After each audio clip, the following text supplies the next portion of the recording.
My name is Emily Parker. I was 31 years old and I lived in Riverside City. The city was full of people, cars, and noise. But inside my heart, there was only silence. My life was simple and lonely. Every morning I woke up in my small apartment. I made the same bitter coffee. I wore the same gray suit. I caught the same crowded bus to the office. I worked as a personal assistant in a big company. The building was tall and shiny, but my life inside it felt empty. My desk was always full of files. My computer screen was always bright with reports. My evenings were always quiet.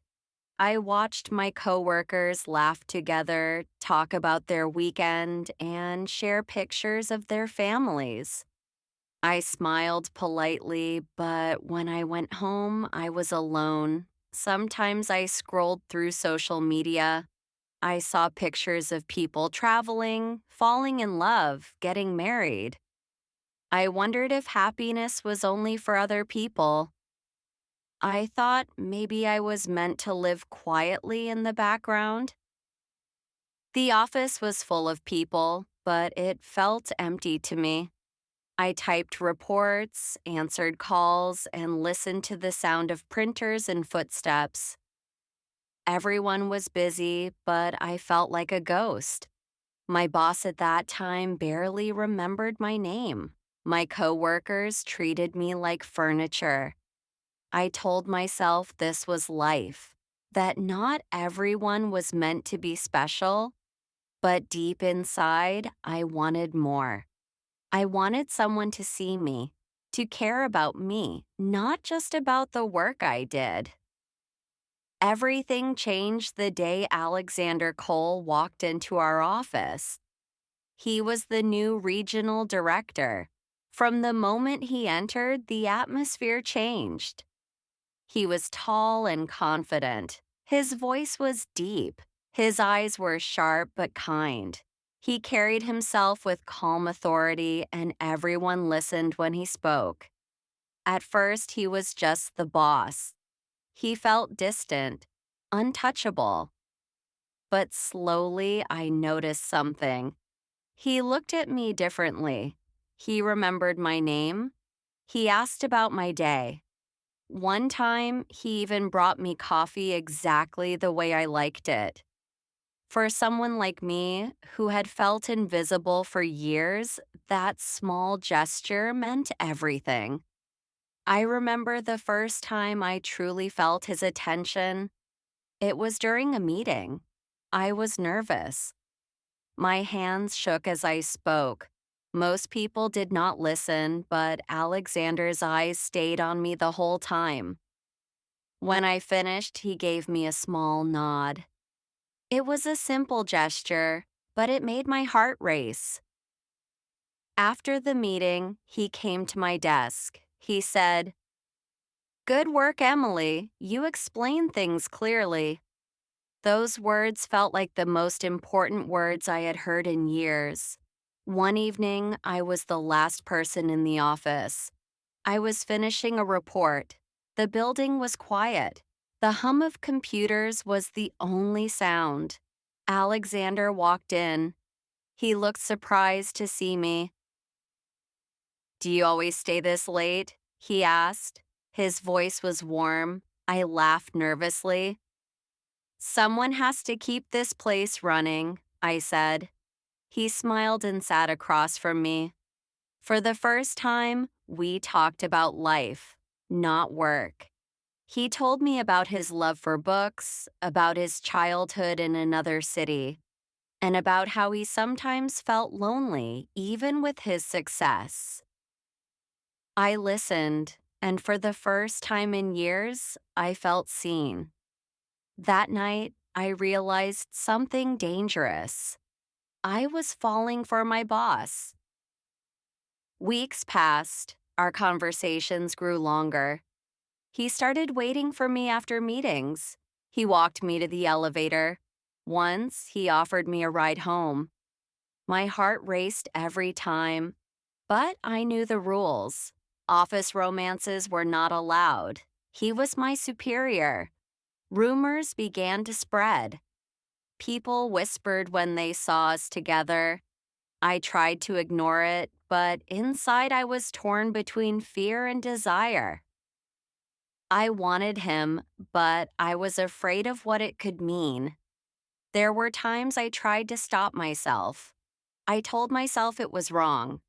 I told myself I should keep distance.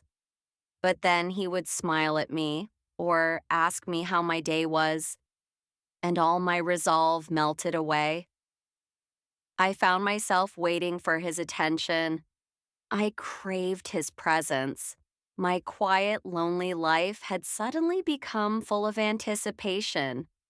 It was the thrill of something forbidden. One rainy evening, I slipped on the wet pavement outside the office. Alexander rushed to catch me. His arms wrapped around me. For a moment, the world froze. Our eyes met. Without thinking, he kissed me. It was gentle, hesitant, but full of meaning. I pulled away, breathless. Alexander, we can't, I whispered. He looked at me with sincerity.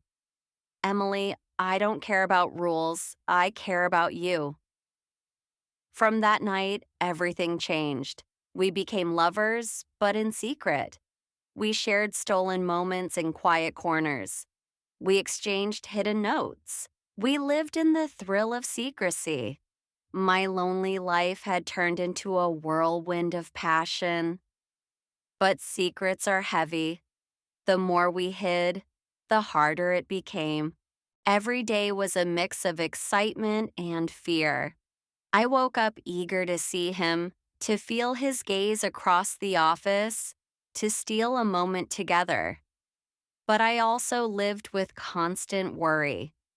What if someone found out? What if our secret was exposed? The whispers in the office grew louder. I could feel the eyes of my coworkers watching me, judging me. Still, I could not stop. I was in love, and for the first time in my life, I felt truly alive. After that first kiss, my world changed in ways I never thought possible. I woke up each morning with both excitement and fear. I was excited because I knew I would see Alexander at the office. I was afraid because our love was a secret. The secret made my heart beat faster. We exchanged glances across the room. No one else noticed, but those small looks made me feel alive. Sometimes he left a note on my desk. It said things like, "You're doing great today," or "Dinner tonight." I hid the notes quickly, but inside I was smiling, my cheeks warm with happiness. Our stolen moments became the best part of my days. We met in quiet corners of the office. Sometimes we only talked. Sometimes we held hands for a few seconds before someone walked by. After work, he drove me home. Those car rides felt like little escapes from the world. We laughed, we shared stories, and slowly I began to see the man behind the title. He was not only my boss, he was a man with his own loneliness, his own fears, and his own need for love. But keeping the secret was hard. Every time a coworker looked at me too long, I wondered if they knew. Every time someone whispered in the hallway, I feared they were talking about us. I tried to act normal, but inside I was nervous all the time. Alexander noticed. One evening, as we sat in his car outside my apartment, he said softly, "Emily, I don't want you to feel like this. I don't want our love to hurt you." His words touched me deeply. I wanted him, but I also wanted peace. The breaking point came one morning. I was called into HR. My stomach twisted as I walked down the hallway. Alexander was already there. The manager looked serious.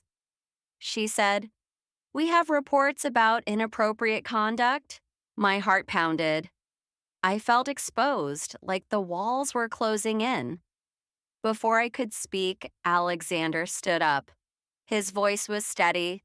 His eyes were firm. He said, "Yes, it's true. Emily and I are together. I will not deny it." I could not believe it. He had chosen honesty, even though it risked everything. The room was silent. The manager looked shocked. But Alexander continued, "I love her. If this costs me my position, so be it." Tears filled my eyes. In that moment, I understood the depth of his love. He was not only protecting me, he was declaring his love openly, without fear. The company made its decision quickly. Alexander was transferred to another branch, far away. It was painful, but it also meant freedom. No more hiding, no more whispers, no more fear. When he told me about the transfer, I felt torn. Part of me was scared to leave my routine, my city, my job. But another part of me knew that love like this was worth the risk. A few months later, I packed my bags and moved with him. The new city was unfamiliar, the streets were different, the office was smaller. But with Alexander by my side, everything felt brighter. We built a new life together. We went out to dinner without worry. We walked hand in hand through the park, laughing like teenagers. For the first time in my life, I felt truly seen. I felt truly loved. Looking back, I see how much I changed. I was no longer the invisible assistant who lived in silence. I was a woman who found courage. I was a woman who chose love even when it was risky. I discovered that happiness was not only for other people, it was something I deserved too. Sometimes, late at night, Alexander and I sat together, talking about how it all began. He smiled and said, "Remember that rainy evening?" I laughed, remembering the moment he caught me before I fell, the moment our lives collided. It felt like fate. It felt like the universe had given me the love I'd been waiting for. I used to think love was something that happened to other people, but sometimes love walks right into your office, looks you in the eye, and changes your life forever. My boss became my lover, and my world has never been the same. Subscribe to my channel for more simple English love stories.